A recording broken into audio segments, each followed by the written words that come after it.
I'm not here to dispute Shaq when he says something. Shaq said, well, I guess technically he's right because Kevin Durant's out. So no. Best player of the game. That's what Shaq said.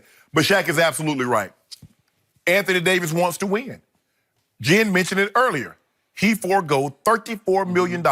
Had an opportunity to get $239. He's going to have to settle next year for $205. He was willing to forego that to have an opportunity to play on a big stage. He says, I'm more concerned with my legacy than my payday. He made that abundantly clear, didn't he, Skip Bayless? He said, I want out. And he took avenues to make sure he could have someone that could help him get out, Skip. Get out. Okay. Yeah, out of there. So, with that being said, when you play for the Lakers, and as a big, this goes back to Minneapolis, Skip, you go Mikan, you go Chamberlain, you go Jabbar, you go Shaq. Ooh. Anthony Davis is considered a big. Yes. When you go to L.A. and you are big, you are required, you are expected, you are demanded to deliver a title. Anthony Davis knows what the expectations are. He's fully aware of those expectations. I expect him and LeBron James to deliver what LeBron said last year. His goal was to bring a title to the Lakers. Anthony Davis says, I want to play winning basketball for a franchise that's going to put me in situation, because this is not just about LeBron. This is also about the transition from when LeBron leaves. Now we're in place. We got a 26-year-old that can step right in, and he'll be the pillar of the Lakers for years to come. The pillar. So with that being said, Skip Bayless, I have no doubt in my mind, Anthony Davis, AD, was fully aware of what he was getting himself into. You think so? And he knows, if I'm going to a fight, Skip, there are certain people, like if you go into a fight where you say, you know what, give me Mike Tyson, give me Johnny Bones Jones. Well, that's what AD got. He came to the Lakers knowing he was going to have to get into a fight, and he got Johnny Bones Jones and Mike Tyson in their prime. Yep. He got a guy that can go to battle with him. LeBron's more of a lover than a fighter. Whatever. I don't know. He can play basketball. I don't know about fighting. See, LeBron don't want to put them paws on people, because once you put paws on people, Skip, it changes the perception of how people view you. Really? Yes. Well, maybe they'd be more afraid of him. No. You don't want, no, we talking about the general public. We talking about the consumer. Because LeBron is a pitch man. He got to sell products. You don't want to buy no product from a man that put paws on another man, do you? Well, do you want to buy products from a man who keeps spitting out F-bombs and S.A.? Yeah. I don't know. I don't know about that. I mean, a little curse word here and there. Skip, everybody curses here. Everybody curses. Look okay. here and there. I don't know. So, I cannot tell you how much I disagree with every point you just made, because there's the oldest saying of all, which is, be careful what you wish for. I believe he wished upon a star. Take me to Hollywood. Please, Richie Paul, get me out of here. Get me to LeBron. He has no earthly idea what he just got himself into. Ask Dwight Howard what he got himself into, because once upon a time, Dwight said, going to Hollywood. How'd that work out? Now, the white mindset ain't like AD. AD, yeah. Okay, I don't know about that. Dwight Howard want to joke, and he want to be a stand-up comedian. He want to key and do all that playing around. AD come to get that work in. Kobe would not stand for it, right? Kobe said no, and Laker Nation condemned Dwight, right? Dwight just can't live up to our standards.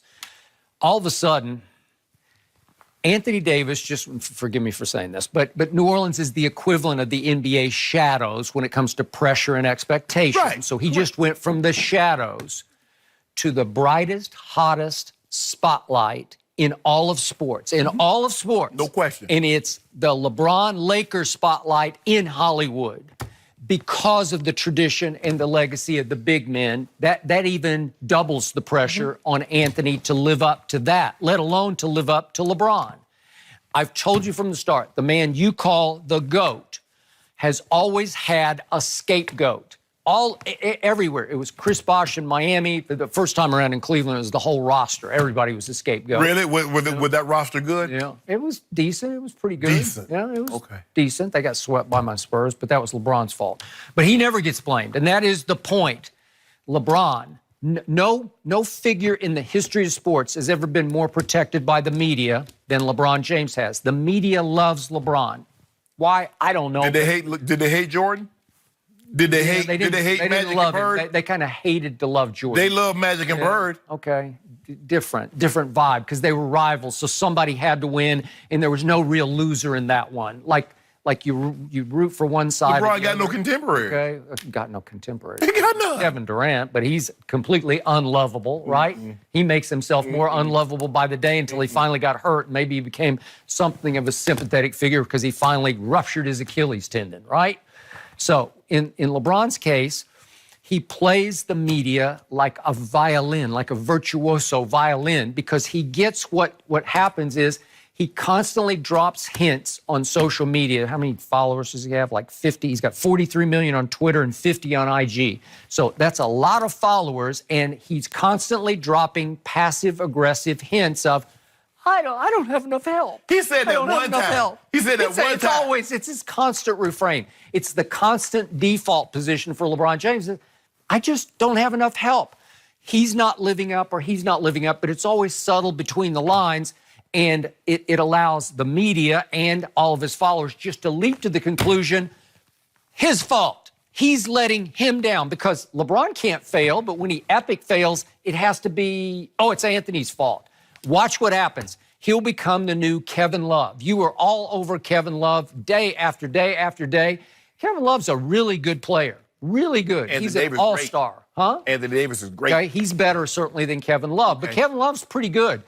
Kevin Love just got dumped on right and left day after day. At least Anthony Davis could get his team to the playoffs. He might have didn't win but one series. What was Kevin Love doing in Minnesota? Nothing. 6 years, nothing. No playoffs. I got it.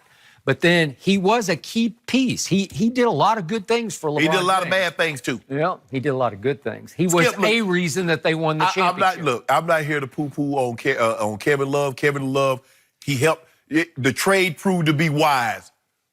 Letting Andrew Wiggins go to Minnesota for Kevin Love was the best thing. They didn't think about it at the time, but it was one of the best things. Skip, you mentioned, say, the bright lights of Hollywood. It's almost like, Skip, performing at the YMCA and then going to Broadway. It doesn't get any better than Broadway. You know, you performing at the YMCA, that's what, like, he's a really good actor for the Y. But then you go to Broadway, you're like, he's terrible. Yeah, and you're talking about the Y. You're not even talking about off-Broadway. You're talking about the YMCA. Y all the way to Broadway. Yes. I would agree with your analogy in this case. Yes. Because you're going to wake up and say, wow. And now the syndrome starts because most people think LeBron is the GOAT. I don't know if most. Today's media thinks he's the GOAT. Well, that means that AD has now assumed the title of scapegoat. No. Whether he likes it or not, he is the new scapegoat. Let me ask you a question. When Jordan lost, did they blame Scottie Pippen? Nope. Okay, then. So they're not going to blame AD? No, it's different. Very different. Because everybody knew it was Michael or bust. And when did he lose? Let's see. He went to 6 finals. Oh, he won all 6. Well, he got 6 MVPs. Well, so who's to blame? Well, before Scottie got there, he got swept in the first round all 3 times. Yeah. But that's nothing. What happened when those... when he grew up. When he came back. Yeah. And they had a 2-1 lead. And then they beat the brakes off him. You remember Orlando with Shaq and Penny? Yeah. And Nick Anderson, the last memory I have of him, he got to having the ball stole from him by Nick Anderson, and he dunked it on him. You remember that? Are you still trying to fight this battle? You've lost it so many times. It's lame, it's ancient, it's prehistoric, it's over. Title. You lost. When we get this title, then what are you going to say then? Well, that's... nothing, because I don't have to say anything because it's not going to happen. It's going to happen. Yeah. I know that's...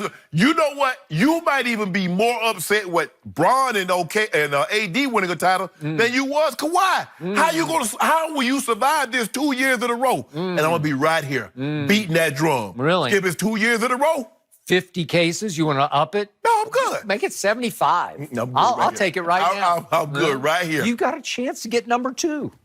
Yeah, but you don't want to take that chance because you don't want the pressure to mount on your man. First of all, if we were to get Kawhi, LeBron, and AD, we'd win 75 games. You know that, I know that. So I don't want. You're going to play 3-on-5, no, right? Even with some role players, what they going to do?